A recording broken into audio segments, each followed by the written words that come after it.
आता जे होणार आहे ते पाहून तुम्हालाही धक्का बसेल, कारण अर्पिता, मलिका आणि त्यांच्या कारस्थानाचा डाव आता त्यांच्यावरच उलटणार आहे। तर झालं असं होतं, अर्पिता आणि मलिका या दोघींनी मिळून एक अत्यंत चलाख खेळी केली होती। एकीकडे अज्जीला नुकसान पोहोचवायचं जेणेकरून प्रॉपर्टीचा सगळा विषय थंड पडेल, आणि दुसरीकडे स्वानंदीला या घरातून बाहेर काढायचं, म्हणजे प्रॉपर्टीवर दावा सांगायला कुणीच उरणार नाही। एका दगडात दोन पक्षी। पण त्यांना माहित नव्हतं की हा डाव त्यांच्याच अंगाशी येणार आहे। इकडे समर्थ, जो थोडा वेळापूर्वी तिकडे आला होता, त्याने एक गोष्ट स्वतःच्या डोळ्यांनी पाहिली। अज्जी खाली पडल्या होत्या आणि त्याच वेळी स्वानंदी वरून धावत खाली आली। घरात त्यावेळी काकू आणि अंशू नुकतेच बाहेर गेले होते, म्हणजे आत कुणीच नव्हतं। हे दृश्य पाहून समर्थच्या मनात प्रश्न उभा राहिला, नक्की काय झालं असेल? आता समर्थला आधीच एक गोष्ट आठवली होती। शेलकेंनी फ्लॅशबॅक मध्ये एकदा बोलून दाखवलेलं होतं की अज्जीला जर काही झालं तर या प्रॉपर्टीवर अधिकार फक्त त्यांच्याच माणसांचा राहील, आणि अज्जी या सगळ्यात अडथळा आहे, म्हणून त्यांना आधी बाजूला करायला हवं। हे सगळं त्यांच्या डोक्यात आधीपासून होतं, पण हे सत्य आता हळूहळू उघड होऊ लागलं होतं। समर्थ रागावला होता, पण तरीही तो कुठल्याही निर्णयापर्यंत पोहोचत नव्हता, कारण स्वानंदीवर अचानक चुकीचा आरोप करणं त्याला शक्य नव्हतं। पण वेळ न दवडता तो अज्जीला हॉस्पिटलला घेऊन निघाला, आणि त्याच वेळी अर्पितानं मलिकाला हळूच सांगायला सुरुवात केली, आता खरा खेळ सुरू झाला आहे। समर्थनं बघितलंय, आता काय करायचं? इकडे अज्जींना हॉस्पिटलमध्ये नेलं जात असताना स्वानंदी स्वतः समर्थ सोबत बोलायला आली। ती म्हणाली, राजवडे, मला माहित आहे तुमच्या मनात काय चाललंय, पण खरं सांगते, काकूंचा फोन आला म्हणून मी आत गेले होते। त्यांनी फक्त अज्जींची तब्येत विचारायला फोन केला होता, त्या पलीकडे मला काही माहित नाही। हे माझ्याकडून घडलेलं नाही। समर्थ शांतपणे म्हणाला, सध्या मला काहीच बोलायचं नाही। आणि त्याच वेळी ती चांडाळ चौकडी तिकडे येऊन धडकली। अर्पिता लगेच समर्थ जवळ जाऊन म्हणाली,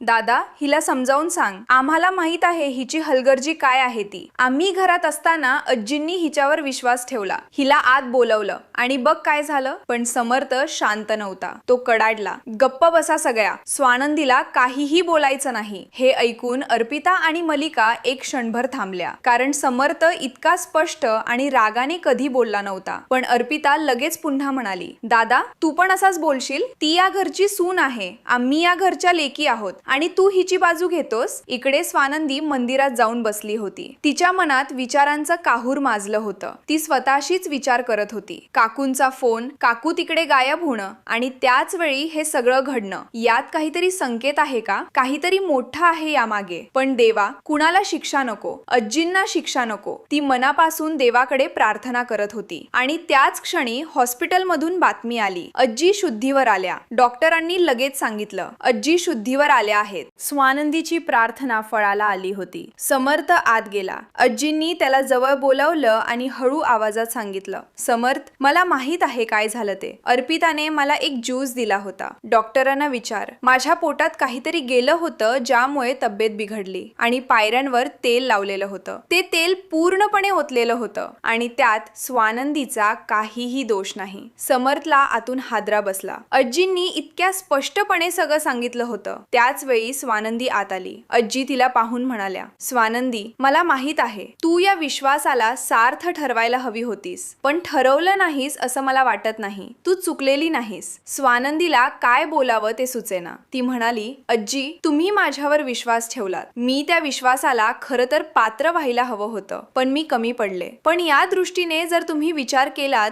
तर, डॉक्टरांनी मध्येच सांगितलं, आता त्यांना आराम द्या। समर्थने सांगितलं, अज्जी, तू आराम कर, आम्ही आहोत। आणि बाहेर आल्यावर त्याच वेळी अर्पिता आणि मालिका पुन्हा स्वानंदीच्या अंगावर धावून आल्या। अर्पिता म्हणाली, तू का गेली होतीस आजीला भेटायला? काय गरज होती? मालिका म्हणाली, समर्थ, तू तरी बोल हिला। आणि त्याच क्षणी समर्थ ठामपणे म्हणाला, खबरदार, कुणीही काहीही बोलायचं नाही। अर्पिता थोडी चपापली, पण पुन्हा म्हणाली, दादा, तू पण असाच बोलतोस? ती या घरची बाहेरची सून आहे, आणि आम्ही या घरच्या लेकी आहोत। आणि त्याच वेळी आतून अज्जी बाहेर आल्या। आल्या. त्यांनी सगळं ऐकलं होतं. त्या शांतपणे म्हणाल्या, अच्छा, मला दूध दिलंस तू, पायऱ्यांवर तेल सांडलंस तू आणि वर बोलतेस, हे सगळं मला समजतंय. आणि फाडकन आजींनी अर्पिताच्या गालावर एक थप्पड लगावली. अर्पिता गाल चोळत उभी राहिली. तिला काय बोलावं ते सुचेना. आपल्यासोबत काय झालं काय नाही झालं काहीच समजेना. स्वानंदी म्हणाली, आजी, तुम्ही मला वाचवायला आलात, पण काहीही झालं तरी यांनी केलेला डाव यशस्वी ठरणार नाही यावर विश्वास ठेवा. आजींनी सांगितलं, स्वानंदी, तू चुकलेली नाहीस आणि आता समर्थचेही डोळे उघडले आहेत. हो, समर्थचे डोळे आता खऱ्या अर्थाने उघडले होते. आजींनी सगळं स्पष्ट केलं होतं. पण या दोघींना, अर्पिता आणि मालिकाला, आता काय शिक्षा मिळणार? पुढच्या भागात हे सगळं उलगडणार आहे. थांबा, कारण आता खरा हिशोब सुरू होणार आहे.